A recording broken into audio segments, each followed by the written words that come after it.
Considérons la repentance de Pierre. Pierre avait renié Jésus 3 fois. Et Jésus se retourna et regarda Pierre, et ce regard de Jésus brisa le cœur de Pierre. Et aussitôt, il réalisa l'étendue du péché qu'il venait de commettre, la terrible chute qu'il avait faite. Et Pierre sortit et pleura amèrement. Qui pourrait nous dire la profondeur de ce repentir? Durant les heures qui suivirent cette nuit-là, le lendemain, quand il vit Jésus crucifié et enseveli, et le jour suivant, le jour du sabbat.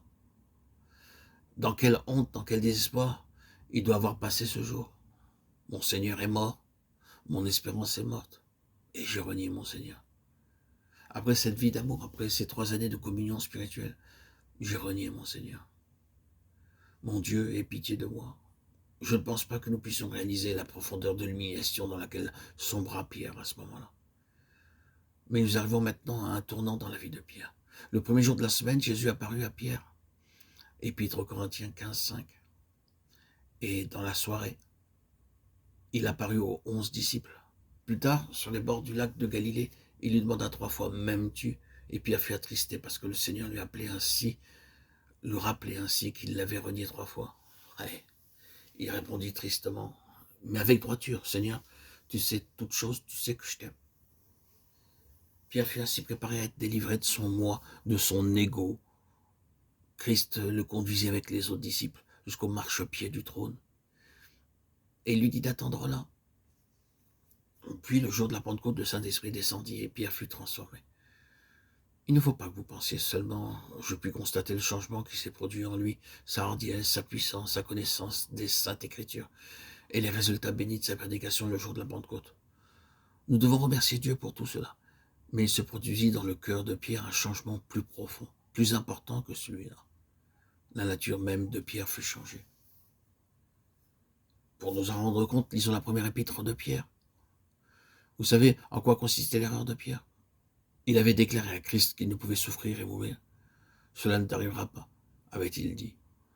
Nous voyons par là qu'il ne savait pas ce que c'était que de passer de la mort à la vie.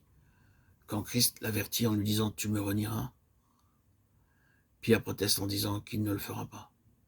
Cela nous montre combien peu il connaissait ce qu'il y avait dans son cœur.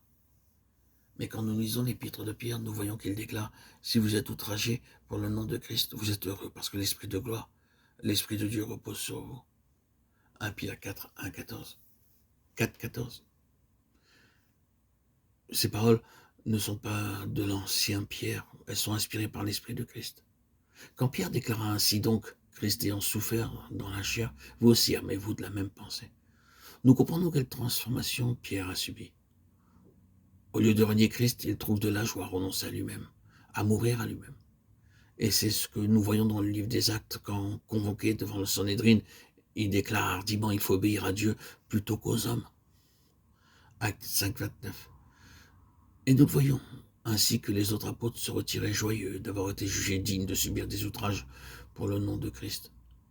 Considérons le changement profond qui s'est produit dans le cœur de l'apôtre Pierre, ce Pierre qui vivait pour lui-même, qui se confiait en lui-même, qui cherchait sa propre gloire. Cette transformation, c'est l'œuvre de Christ en lui par le Saint-Esprit. Cette histoire de Pierre doit être celle de chaque enfant de Dieu. Cette histoire nous montre ce que le Saint-Esprit peut faire en chacun de nous. Il ne suffit pas de prier pour l'œuvre de Dieu, de prier pour une effusion du Saint-Esprit. Pour que l'œuvre de Dieu puisse prospérer, il faut que chacun de nous individuellement reçoive la bénédiction divine.